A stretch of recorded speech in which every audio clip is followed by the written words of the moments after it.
Hi friends, welcome again. We'll continue with the partnership. It's a long chapter because it has four parts of it. तो admission के बारे में आज बात करेंगे बेटे, पार्टनरशिप को कंटिन्यू करते हुए। एडमिशन क्या होती है? When new partner is admitted. मान लीजिए 3 पार्टनर्स हैं ABC और बिजनेस चला रहे हैं और एक नया पार्टनर भी एडमिशन लेना चाह रहा है, तो सारी की सारी कॉन्स्टिट्यूशन पार्टनरशिप की बेटे चेंज होनी है। लेकिन पहले हम ये सोचते हैं कि लीगल प्रोविजन क्या है कि how a new partner can be admitted to an existing business. तो admission of a partner will call it is a mode of reconstituting. Because बेटे पहले एक पार्टनरशिप चल रही थी ABC में, अब नया आया तो दोबारा सब कुछ रिकॉन्स्टिट्यूट करना पड़ेगा the firm, because with the admission of a partner जो पुराना एग्रीमेंट है बेटे वो खत्म हो जाएगा। The old existing, जो उस टाइम existing एग्रीमेंट है, that will end, खत्म होगा।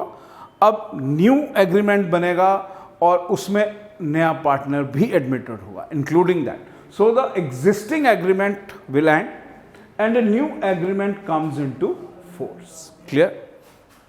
तो पुराना एग्रीमेंट खत्म होगा क्योंकि फिर रेशोज भी चेंज हो जाएंगी बेटे। फिर नए पार्टनर को कितना कैपिटल लाना है ये भी देखना है। फिर इतना बिजनेस जो 3 पहले मान लीजिए पार्टनर्स ने चलाया हुआ है, उन्होंने अपनी रेपुटेशन बनाई है, तो उसे एक्स्ट्रा पेमेंट गुडविल की लानी है। वो कैश में लाता है, असेट्स में लाता है या कैश में नहीं लाता, फिर भी उसका बेनिफिट पुराने पार्टनर्स को मिलना ही चाहिए because they have worked so hard. So the constitution पूरी की पूरी पार्टनरशिप की चेंज हो जाएगी, पुराना एग्रीमेंट खत्म हो जाएगा और नया एग्रीमेंट फोर्स में आएगा, इंक्लूडिंग द न्यू पार्टनर।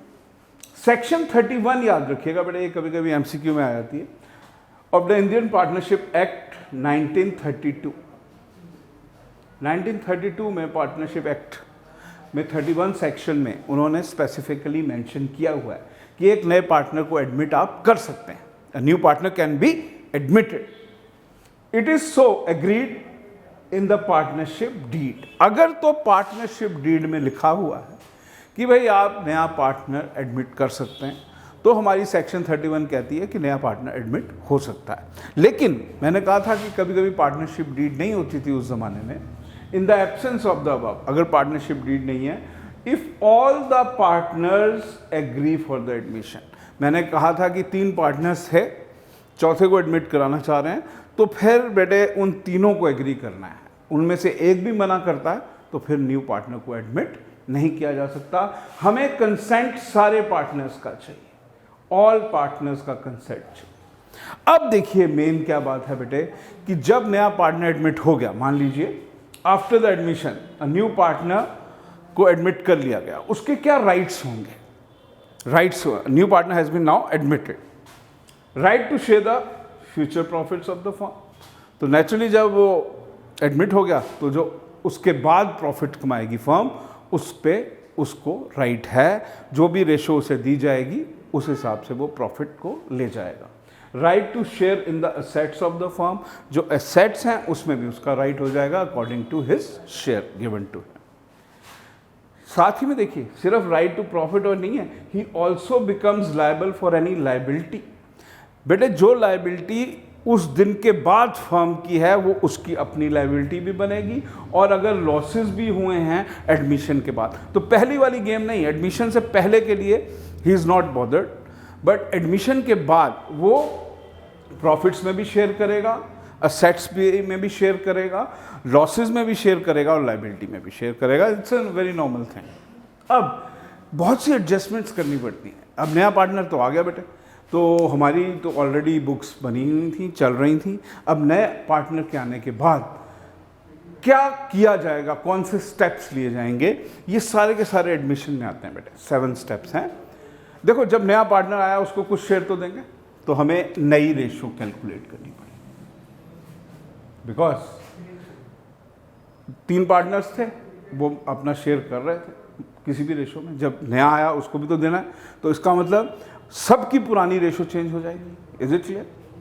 तो हमें सबसे पहले तो न्यू प्रॉफिट शेयरिंग रेशो को कैलकुलेट करना पड़ेगा। उसके बाद जब हम नए पार्टनर को बेटे शेयर देंगे तो नेचुरली जो पुराने पार्टनर्स हैं ओल्ड, वो सेक्रीफाइस करेंगे। कभी कभी सारे ही सेक्रीफाइस करते हैं, कभी कभी एक कहता है जी मैंने सेक्रीफाइस नहीं करना बाकी करेंगे।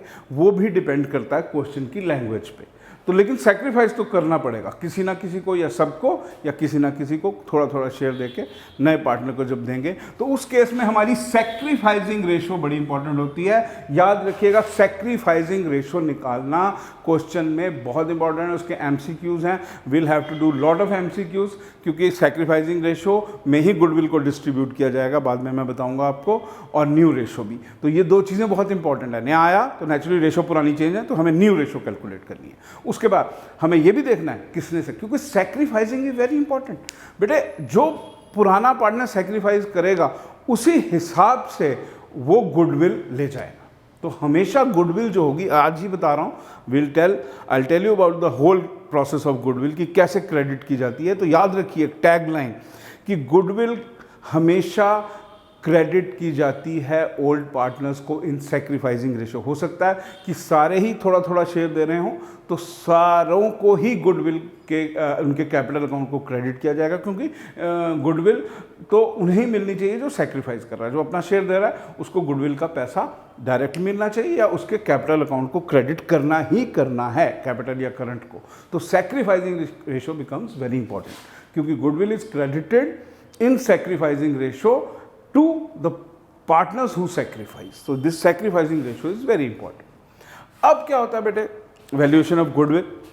तो जब नया पार्टनर आएगा तो वही गुडविल को फिर दोबारा से वैल्यू किया जाएगा, और या तो वो कैश में लाएगा या वो कैश में नहीं लाएगा, या फिर असेट्स लाएगा। तो वो गुडविल जो भी एक्स्ट्रा पेमेंट होगी वो पुराने पार्टनर्स अपनी सेक्रीफाइसिंग रेशो में ले जाएंगे। तो हमें गुडविल भी एक तो न्यू रेशो निकालनी पड़ी, फिर सेक्रीफाइसिंग निकालनी पड़ी, फिर एडमिशन के टाइम गुडविल को वैल्यू के मेथड्स मैंने पहले बता दिए थे। Adjustment of revaluation of assets and liabilities. अब ऐसा है बेटे कि जिस दिन एडमिशन हुई नए पार्टनर की तो बैलेंस शीट तो बिजनेस तो फर्म तो वैसे ही चल रही थी, तो असेट्स एंड लायबिलिटीज थे। लेकिन कभी कभी क्या होता है, जो बुक वैल्यू होती है सेट्स की वो रियल वैल्यू से फ़र्क होता है।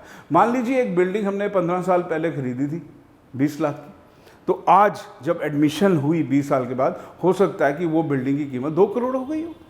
तो वैल्यूज़ हमेशा जो बैलेंस शीट में होती हैं और रियल वैल्यू में फ़र्क होता है। इसलिए ऐसा हो सकता है कि मशीनरी हमने 40 लाख की खरीदी थी, लेकिन यूज़ करके उसकी वैल्यू 10 लाख ही रह गई है।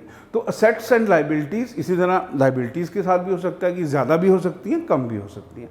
तो हमें हर असेट और हर लायबिलिटी जो ऑलरेडी बैलेंस शीट में है या एग्जिस्टिंग है, अनरिकॉर्डेड भी है, उसे रीवैल्यू करना है, और उस पर जितना प्रॉफिट या लॉस होगा वो ओल्ड पार्टनर्स का ही है और वो अपनी ओल्ड रेशो में ले जाएंगे। तो this is also very important. At the time of admission of a partner, all the assets and liabilities of the firm are revalued.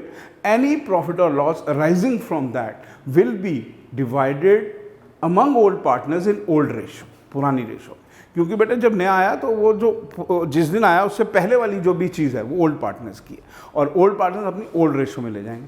So this is also very important. उसके बाद reserves and accumulated profits होते हैं बेटे। अब एक अच्छी firm थी तो उनकी बैलेंस शीट में पुराने रिजर्व्स भी बहुत से हो सकते हैं, तो उनका वो सारे रिजर्व्स पुराने पार्टनर्स के हैं। तो देखा जाए तो इसका प्रॉफिट एंड लॉस भी पुराने partners old partners old ratio में ले जाएंगे। इसी तरह सारे के सारे रिजर्व्स और एक्यूमुलेटेड प्रॉफिट्स भी ओल्ड पार्टनर्स ओल्ड रेशो में ले जाएंगे। प्रॉफिट्स हैं तो क्रेडिट किया जाता है उनके कैपिटल को। हाँ, अगर लॉसेस भी हैं तो डेफर्ड रेवेन्यू एक्सपेंडिचर भी हैं जैसे ये, तो ये भी ओल्ड पार्टनर्स लेंगे ओल्ड रेशो में, लेकिन क्योंकि ये लॉसेस हैं प्रॉफिट्स को क्रेडिट किया जाएगा तो इनको उनके कैपिटल या करंट अकाउंट में डेबिट कर दिया जाएगा। उसके बाद लास्ट में क्या होता है कि एडजस्टमेंट ऑफ कैपिटल्स। कभी कभी वो चाहता है कि एडमिशन जब हो जाए पार्टनर की तो सारे के सारे चाहते हैं कि जो नया बिजनेस, अब जो ऑनवर्ड बिजनेस चले तो वो न्यू प्रॉफिट शेयरिंग रेशो में कैपिटल होने चाहिए। तो वो डिपेंडिंग अपॉन द क्वेश्चन, तो उस केस में हमें न्यू प्रॉफिट शेयरिंग रेशो निकाली ही होगी। कैपिटल्स को उसी बेस पे एडजस्ट कर देंगे और फिर फर्म हमारी चलने लगेगी। So these are at the adjustments needed, accounting adjustments needed at the time of admission of a partner। तो ये सारे प्रोसेस उसमें आ जाते हैं। अब इफेक्ट्स ऑफ एडमिशन होता क्या है? वैसे तो मीनिंग में ही इफेक्ट्स का पता चल जाता है, but we must know old partnership जो है बेटे कम्स टू एन एंड। पहले ही मैंने बताया, पुरानी पार्टनरशिप खत्म, नया स्टार्ट हो जाएगी। न्यू पार्टनर को कैपिटल लाना पड़ेगा naturally. New partner will bring capital according to his share. New partner is entitled to share the profits. अब एडमिशन हो गई है, उसके बाद फ्यूचर के प्रॉफिट्स में उसको जो शेयर दिया जाएगा उसके हिसाब से उसे प्रॉफिट मिलेगा। Change in the profit sharing ratio, naturally जब हम न्यू रेशो निकालेंगे तो पुरानी चेंज हो चुकी होती है। और गुडविल हमेशा क्रेडिट की जाती है, ये याद रखिए, वेरी इंपॉर्टेंट। तो goodwill is credited in sacrificing ratio. बेटे एक नया पार्टनर आया, पुराने पार्टनर ने अपना शेयर दिया, जितना शेयर दिया उस हिसाब से, जितना उन्होंने सेक्रीफाइस किया उस हिसाब से गुडविल उनके कैपिटल में क्रेडिट की गुडविल उन्हें दे दी जाएगी। वो अलग बात है कि गुडविल वो कैश में ला रहा है, असेट्स में ला रहा है या कैश में नहीं ला रहा, तो तब भी उसको डेबिट कर देंगे हम नए पार्टनर को। और क्रेडिट का मतलब उन्हें मिला। So this is all about admission.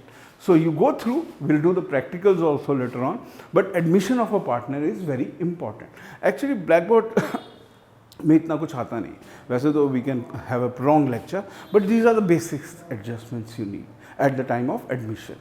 तो you just remember, सेक्शन याद रखें, फिर पुराना एग्रीमेंट ख़त्म हो जाता है, फिर किस तरह वो उसके राइट्स क्या हैं और कैसे एडजस्टमेंट्स की जाती हैं और एडमिशन के बाद क्या इफ़ेक्ट्स होते हैं. Thank you.